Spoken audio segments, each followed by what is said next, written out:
Assalamu alaikum, dear students. Once again, a warm welcome to our most important lecture, that is the paragraph writing.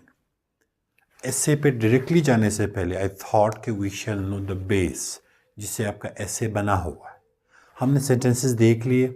जब आप different sentences को एक जगह पे मिलाते हो, then you get a paragraph. और जब आप different paragraphs को मिलाते हो, then you get essay. तो essay पे जाने से पहले आपको पैराग्राफ का पता होना चाहिए. You shall know how to write a good paragraph. आज की क्लास में हम पैराग्राफ के टाइप्स पढ़ेंगे कि हमारे पास कौन कौन से टाइप्स हैं और हर पैराग्राफ में किस टाइप के सेंटेंसेस हैं वो हम सीखेंगे. और फिर आपको एट द एंड में एक परफेक्ट पैराग्राफ डिज़ाइन करके दूंगा और फिर आपको एक टास्क असाइन करूंगा. आप जाके वो काम करेंगे and then you will send it to me and I will try to go through it इंशाल्लाह. So let's get started. Topic हमारा है that is the paragraph writing. अच्छा, पैराग्राफ बेसिकली है क्या? So a paragraph is a group of sentences. It is not a group of words जो हमने पढ़ा था पहले. It's a group of sentences. जब डिफरेंट वर्ड्स मिलते हैं वो सेंटेंस बनाते हैं. जब डिफरेंट सेंटेंस मिलते हैं वो पैराग्राफ बनाते हैं आपके पास. तो it is a group of sentences that develops what an idea. ये एक आइडिया डेवलप करता है. आप मुख्तलिफ सेंटेंसेस को एक जगह पे मिलाते हैं और फिर वो एक आइडिया डेवलप करता है. इसको पैराग्राफ कहते हैं. अब इसका the first sentence of a paragraph should be what? Indented. जो पहला सेंटेंस होगा पैराग्राफ का वो इंडेंटेड होगा. अब इंडेंटेड से क्या मुराद है? इंडेंटेड से मुराद ये है कि वहाँ पे आपने तकरीबन पहली लाइन स्टार्ट करते हुए इतनी स्पेस आपने छोड़ के यहाँ से स्टार्ट लेना है और अगली लाइन फिर आप ऑफकोर्स यहाँ से स्टार्ट करेंगे. सो इसको इंडेंटेशन कहते हैं. आगे आपको इंशाल्लाह मैं समझाऊंगा. The sentences in the paragraph support and give examples of the main idea. जो बाकी sentences पैराग्राफ में आते हैं वो क्या करते हैं? support and give examples of the what? the main idea. यानी जो मेन आइडिया उस पैराग्राफ में होगा वो आप स्टार्ट में मेंशन करेंगे और उसके बाद जो सेंटेंसेस आएंगी वो क्या करेंगी? उसको सपोर्ट करेंगी, उसकी तायीद करेंगी. वो कैसे? वो आपको आगे चल के मैं इंशाल्लाह आज ही की क्लास में क्लियर कराऊंगा. लेकिन उससे पहले 4 टाइप्स हैं पैराग्राफ के, वो हम एक नज़र देखते हैं. इसकी डिटेल बाद में. फॉर द टाइम इसके आप सिर्फ नाम सीखिए. The first one is the descriptive paragraph. Descriptive paragraph क्या है? To describe. जब आप कोई चीज़ डिस्क्राइब करते हो. Let's suppose I ask you to write a descriptive paragraph on your house. आप क्या करते हो? अपने हाउस के बारे में पैराग्राफ लिखते हो. Each and everything in your house you mention that, right? तो आप उसको if you are a good writer आप उसको इस अंदाज में लिखोगे कि जब मैं वो पैराग्राफ पढ़ूंगा मेरे जहन में आपके घर का कंप्लीट मैप आ जाएगा. That is the quality of a good writer. उसमें आप किसी भी चीज़ को आप डिस्क्राइब करते हो. Second one is the narrative paragraph.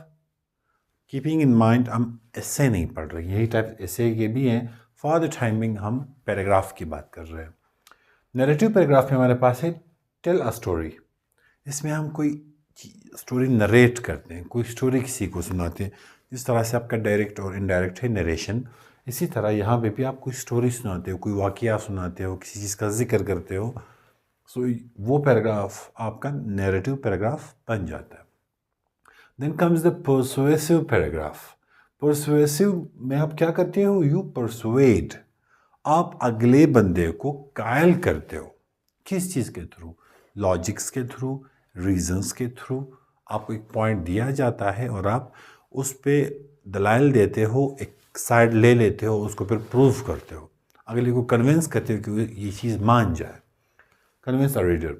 Then comes the expository paragraph. इसको एक्सप्लेनेटरी पैराग्राफ भी कहा जाता है.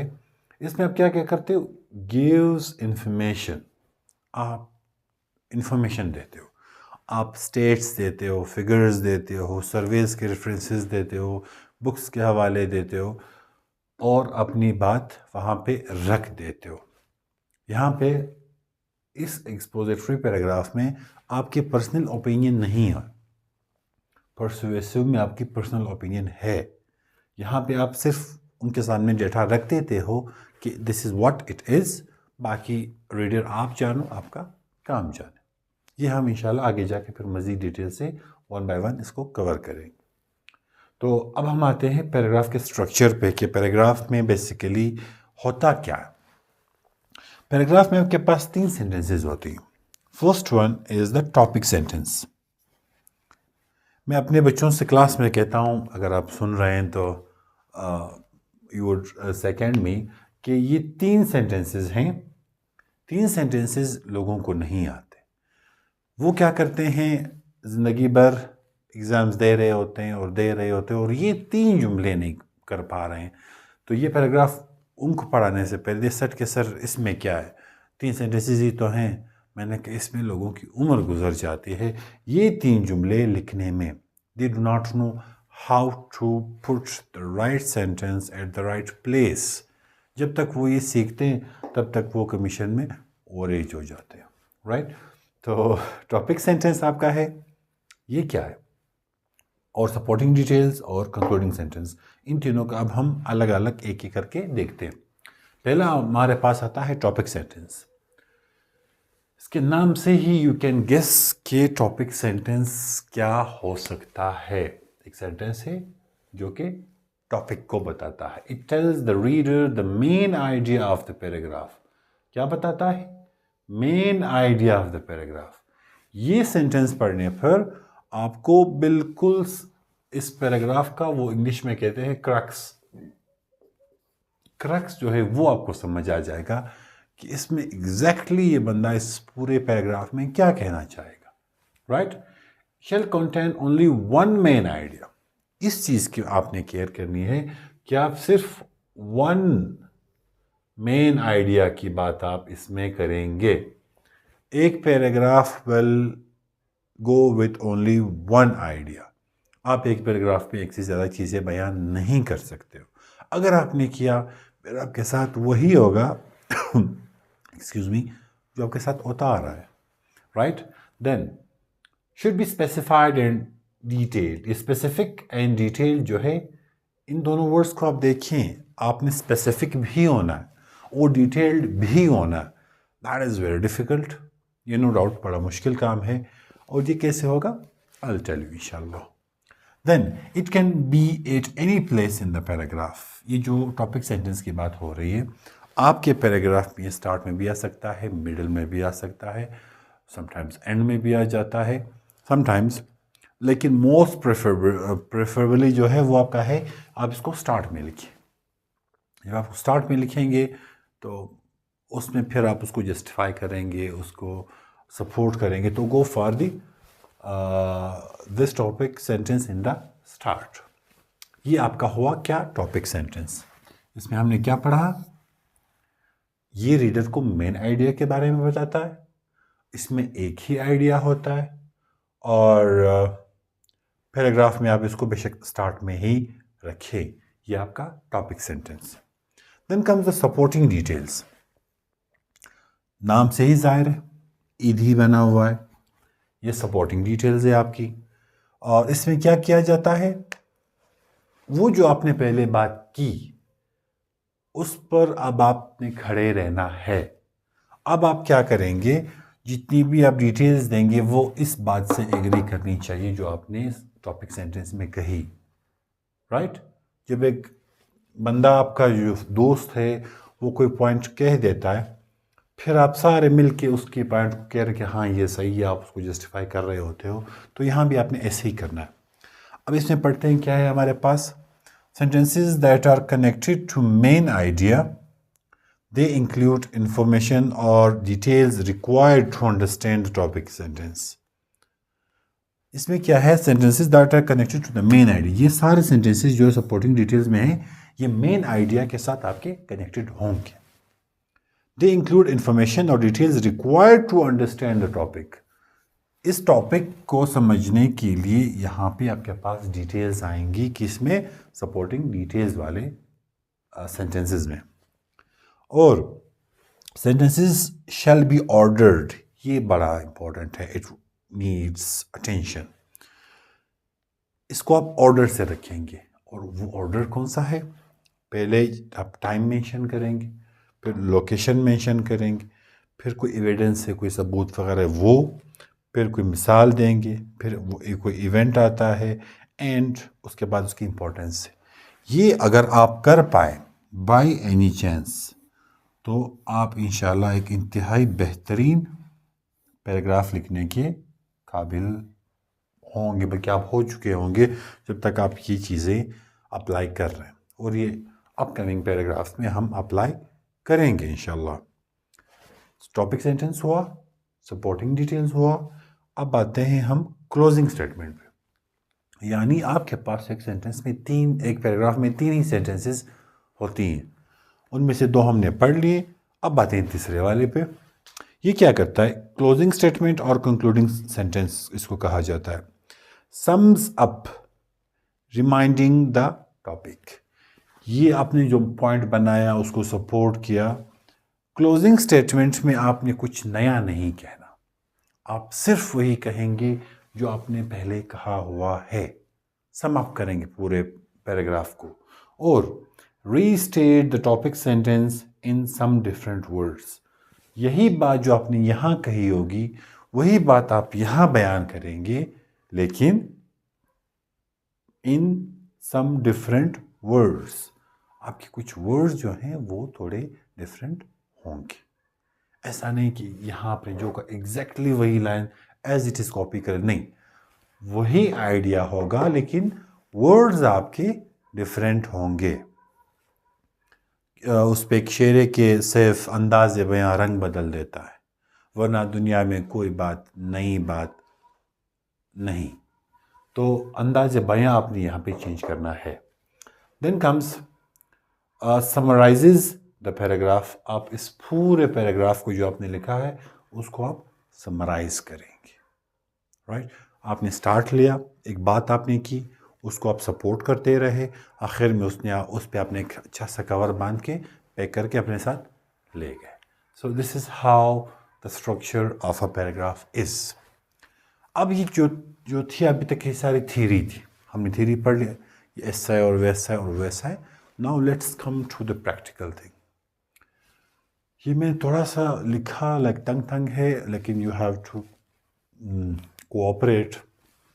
मुझे लगा शायद ये ना आए, और आ भी नहीं रहा था, तो आई ट्राइड कि इसको मैं शेयरिंग कर सकूं, और यहाँ तक मैं ले आया, but I will help you to understand it, right. अब मैंने एक पैराग्राफ लिखा है, जो ब्लू में है that is your topic sentence, black में है that is the supporting details, and red में that is the concluding sentence, right. अब हम पढ़ते हैं टॉपिक सेंटेंस, और यही चीज़ें आपको वहाँ इंशाल्लाह मैं दिखाऊंगा। टॉपिक सेंटेंस हमारा क्या कहता है। अच्छा, मैंने इसको कोई टाइटल नहीं दिया, आप देख सकते हैं। अब इसका टाइटल आपको पता चलेगा किस चीज़ से, हमारे टॉपिक सेंटेंस से, क्योंकि यहाँ मैंने बताया हुआ था कि it is the reader the main idea of the paragraph. जब यहाँ आपको मेन आइडिया आपका पैराग्राफ के चलेगा पता, तब आप वहाँ उसको टाइटल दे सकते हो। और most of the times commission में जब आपसे कुछ लिखवाया जाता है, कोई भी रीडिंग कंप्रीहेंशन टाइप होता है, दे आस्क यू कि आप ये क्वेश्चन आंसर करें और इस पैसेज को एक सूटेबल टाइटल दें। तो टाइटल भी आप ही देंगे इस वाले पैराग्राफ का कमेंट सेक्शन में। So the ancient Egyptians believed in many different gods and goddesses. किस चीज़ की बात हो रही है? Ancient Egyptians, एक तो Egyptians हैं, ऊपर से Ancient Egyptians हैं। Believed in many different gods and goddesses. वो मुख्तलिफ देव और देवताओं पर यकीन ईमान रखते थे। Ancient Egyptian का बिलीफ सिस्टम है किस चीज़ पर? मुख्तलिफ देव और देवताओं पे। Okay, and each one had their different role to play in maintaining peace and harmony across the land. और उनके जो ये गॉड्स और गॉडेसेस थे, ये हर एक का अलग अलग अपना रोल था। किस चीज़ का role? In maintaining peace and harmony, maintaining peace and harmony across the land. अब इसमें इन्होंने क्या जिक्र किया, एंशिएंट इजिप्शियंस का बिलीव किस चीज़ में, उनके गॉड्स और गॉडेसेस में, और उनके रोल्स के बारे में. कौन से roles? Maintaining peace and harmony across the land. ये उन्होंने स्टेटमेंट दे दी. इस ब्लैक में आप देखेंगे कोई बात यहाँ वहाँ की नहीं होगी. आप नहीं देखेंगे कि ये कहेंगे इजिप्ट जो था पुराने ज़माने में बहुत खूबसूरत था. नहीं, ये नहीं कहेंगे. वो ये नहीं कहेंगे कि इजिप्ट में कोई नहर थी, इजिप्शियन पिरामिड्स थे. नहीं, they will just talk about the gods and goddesses and their roles in maintaining peace and harmony. आप जो भी पैराग्राफ लिखेंगे आप बिल्कुल इस स्ट्रक्चर के मुताबिक लिखें और आप पैराग्राफ्स ऐड करते जाएं, देन सी के आपके नंबर कौन काटता है.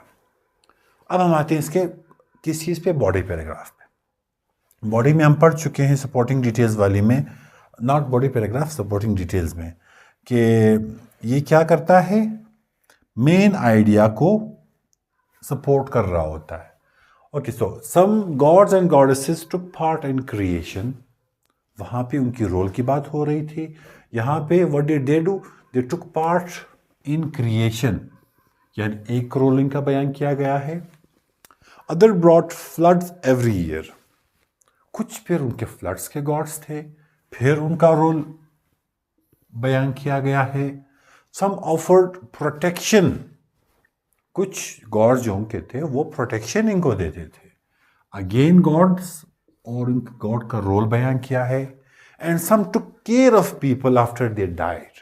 और मरने के बाद भी उनकी केयर करते थे कुछ गॉड्स. यहाँ तक आपको क्या नज़र आया? सिर्फ और सिर्फ गॉड के रोल नज़र आए. मोर ओवर ये बड़ा प्यारा है, इसको आप लाजमी सीखें. ट्रांजिशनल डिवाइसेस पे मैं लेक्चर दूंगा इंशाल्लाह. ये आपने लाजमी यूज़ करने. ये ट्रांजिशनल डिवाइसेस, इनके बारे में कहा जाता है these are the ornaments of writing. यानी एक if there is a woman, she is not wearing any jewellery, और जब वो ज्वेलरी पहनती है she looks more beautiful. It is what is said.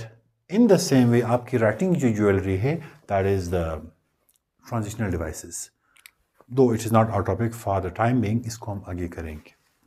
Moreover, Egyptians had local gods who represented towns and minor gods who represented plants or animals. यहाँ पे उन्होंने बात की गॉड की, जॉब्स की. फिर कुछ और गॉड्स उन्होंने इंट्रोड्यूस किए जो प्लांट्स और एनिमल्स को रिप्रेजेंट कर रहे थे. यानी कोई भी ऐसी बात इन्होंने नहीं की जो इससे मुताबिकत नहीं रखती हो. All of these sentences second the topic sentence. एक भाईचारा आपको इसमें मिलेगा. I hope यहाँ तक you are with me. Then comes the ancient Egyptians believed. क्या है ये रेड का मैंने कहा था ये आपका है क्लोजिंग स्टेटमेंट. और इसमें मैंने कहा था कि it sums up, it restates, it summarizes. यानी जो ऊपर जो बातें हुई हैं ये भी वही बात करेगा, स्पेशली द टॉपिक सेंटेंस वाला, लेकिन in other words. The ancient Egyptians believed that it was important to worship these gods and goddesses so that life continued smoothly. Again उनकी जो बिलीफ सिस्टम की बात हुई है कि उनका ये ईमान था, उनका ये यकीन था कि that it was important to worship these gods. उनकी वर्शिप की बात हो रही है, उनके अकीदे की ही बात हो रही है. These gods and goddesses so that life continues smoothly. Right? From head to tail, कोई भी तीसरी बात उन्होंने नहीं छेड़ी. उनके गॉड्स, उनका बिलीफ और उनके जो जॉब्स हैं, और वही चल रहा है. आपको कोई नई बात इसमें नज़र नहीं आएगी. Now this is a whole paragraph in front of you and you will agree with it कि हाँ, अगरचे खूबसूरत लिखा नहीं गया है in terms of handwriting, लेकिन it makes clear, crystal clear sense, right? You will agree इंशाल्लाह। तो यहाँ पे हमारी पैराग्राफ राइटिंग ख़त्म हो जाती है। अगर आपको चंद और पैराग्राफ्स चाहिए, ये मैंने बड़ा सिंपल वाला लिखा है, मैंने कोई कमीशन का टॉपिक यहाँ पे नहीं लिखा। उसकी रीज़न ये है कि आप एक बार सिंपल वाला तो समझें कि होता कैसे। कमीशन वाला थोड़ा सा डिस्टर्बिंग होता है, बंदा कहता है यार ये क्या है, लेकिन ये जो है ये ईजी टू अंडरस्टैंड। अगर आपको एक दो और पैराग्राफ इस तरह से चाहिए, उसके लिए मैं अलग वीडियो बना दूंगा और उसमें अलग से टॉपिक सेंटेंसेस और सपोर्टिंग डिटेल्स वगैरह होंगी। और यहाँ पे हमारा टॉपिक ख़त्म हो जाता है। नाउ इन ऑर्डर टू सी कि आपको ये चीज़ समझ आई या नहीं आई, और प्रीवियस लेक्चर में आपको मैंने बताया था कि आपने क्या करना था, आपने इवेल्युएशन आपने करानी है। आप उसकी प्रैक्टिस करेंगे, रीडिंग आपने की, प्रैक्टिस करेंगे और इवेल्युएशन करेंगे। तो आपको मैंने प्रैक्टिस के लिए यहाँ पे 2 टॉपिक्स दिए, टॉपिक्स नहीं बल्कि टॉपिक सेंटेंसेस दिए। आपको शायद टॉपिक सेंटेंस ढूंढने में इशू आ रहा था, बट यहाँ मैंने आपको बिल्कुल प्लेट में रखे दिए। अब आप इससे पैराग्राफ लिखेंगे। The first topic sentence is, when I was a child, I lived in a house that had a strange atmosphere. जब मैं बच्चा था तो मैं घर में रहता था जिसका एटमॉस्फेयर जो था बड़ा स्ट्रेंज था। बस ये स्ट्रेंज ही बड़ा इंपॉर्टेंट वर्ड है इसमें। ये टॉपिक सेंटेंस है। अब आप क्या करेंगे, इसमें सपोर्टिंग डिटेल्स ऐड करेंगे। आप ये स्ट्रेंज वर्ड बताएंगे कि आपके घर का माहौल स्ट्रेंज कैसे था, वो आप अपना पर्सपेक्टिव इसमें लेंगे और फिर उसको आप इंक्लूड करेंगे। 1 second is, Kashmir valley in Pakistan is the most beautiful place on earth. I made this statement कि ये कश्मीर वैली जो है पाकिस्तान में जो वाक़या है पूरी दुनिया में सबसे हसीन वादी है। स्टेटमेंट मैंने बयान दे दिया। इसमें आप स्लिप ऑफ द टंग पे नहीं जा सकते कि आप मुखर जाएं, जो कि होता आ रहा है। आप अब इस चीज़ को जस्टिफाई करेंगे। इसमें फिर आप कश्मीर की जंग की बात नहीं करेंगे, ये नहीं कहेंगे कि वो हिस्सा हमारे पास है, वो इंडिया के पास है, जो भी है। आप सिर्फ और सिर्फ बात करेंगे कश्मीर की खूबसूरती पे, राइट। तो उसके बाद सपोर्टिंग डिटेल्स और कंक्लूडिंग सेंटेंस लिखे। फिर आई विल टेल यू कि आपने इसको मुझ तक कैसे पहुंचाना है। आई डू नॉट नो कि कमेंट बॉक्स में आ सकता है।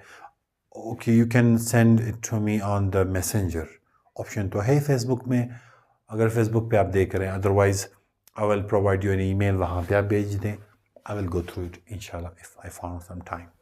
तो यहाँ पे it comes to an end and I hope it's clear. If again there is any question you can ask me.